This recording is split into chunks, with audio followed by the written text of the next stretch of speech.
What are some of the things that we should be imparting and that you are imparting upon our students? Yeah. So one of the things that I've been big on, and this is because, and this is no knock against the school that I went to, but I didn't get a lot of information about how to hustle a gig, for instance. All right, I get this it. This is just real world stuff. Yeah, sure. Stuff like networking, organizational skills, who to talk to, how to do a demo, how to one of my someone that I interviewed on Conversations with Dr. Thunder, Christian Howes, who was one of our guest artists for this last jazz festival, which was this past March.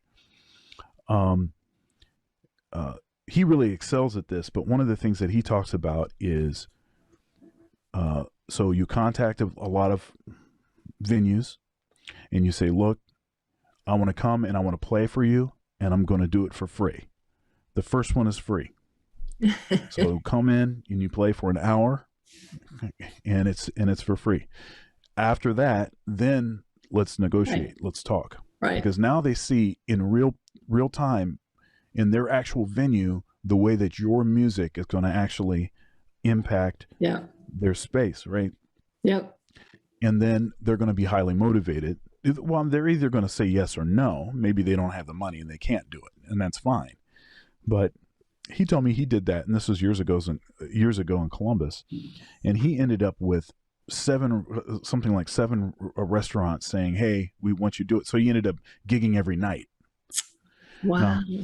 That's great. Yeah, but a lot of those kinds of ideas, and maybe that stuff that I'm saying sounds kind of trade schoolish kind of skills, but in my mind, there's aspects of the way that we do things in the academy that need to become more that way. Yep, I agree.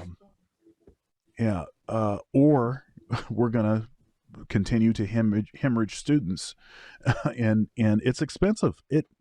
College is expensive. Yeah, I know. I get that. No, I think those. Thinking about what you said, I think that's the interface in my field as in electrical engineering. We talk about impedance matching, which is just something to take a particular force and match it to, another venue or another force, and you have to sort of match them. So you put a spacer in between that, sort of smooths out that transition. And those sort of skills that you're talking about, the way to get a gig, the notion that sometimes you have to do some things, for free in order to get the paying gig, are important life lessons. I think we should be teaching that in every class that we teach. That should be, it seems to me, one of the signature aspects of being a Buckeye. Yes. One of the, I think, natural advantages that jazz has is that all of the folks that are at Ohio State, I mean, first of all, we have a top-notch faculty. We do. Jazz faculty. It's incredible. It reads like a who's who of jazz in Central Ohio and beyond. I mean, we have got folks that are playing with everyone all the time and all the big names. And that's very cool. But they're also great teachers and are passionate about teaching. And so that's always the match. I mean, you have some folks that may be passionate about teaching, but they don't have the sort of performance pedigree. Yep. And then you have folks that are really great performers, but they really shouldn't be anywhere near a teaching situation. But in our situation, we have a beautiful match of both of those. That's really cool. But the advantage that we have is because we are still constantly interfacing with the actual music industry. The kinds of information that we can impart to our students is much more nuanced, laser focused on what the student's actually going to have to be able to do in order to get those same kinds of gigs. Yeah. And often is the case is that we are teaching our competition because we're still working on in the industry. And so the students that we're teaching Yeah, them that's well good. enough I to take our hadn't thought of gig. that. You know, Yep. that's the sort of thing. I think one of the challenges in the academy is there is this, I call it the academic bubble or the tenure bubble, Mm-hmm. right? So the longer you've been tenured, the less the less it's necessary for you to sort of interact with the actual industry that you're from. Yeah.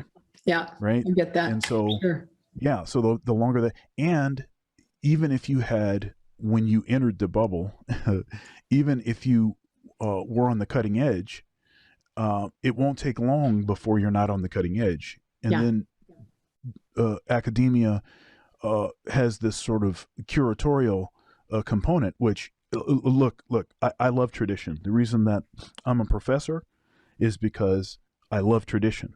Right. So it has this sort of looking back component. And so it's never going to be on the cutting edge because it has that curatorial component. Yeah. But we don't have to be like, 20 years behind. Right. We can be just Right.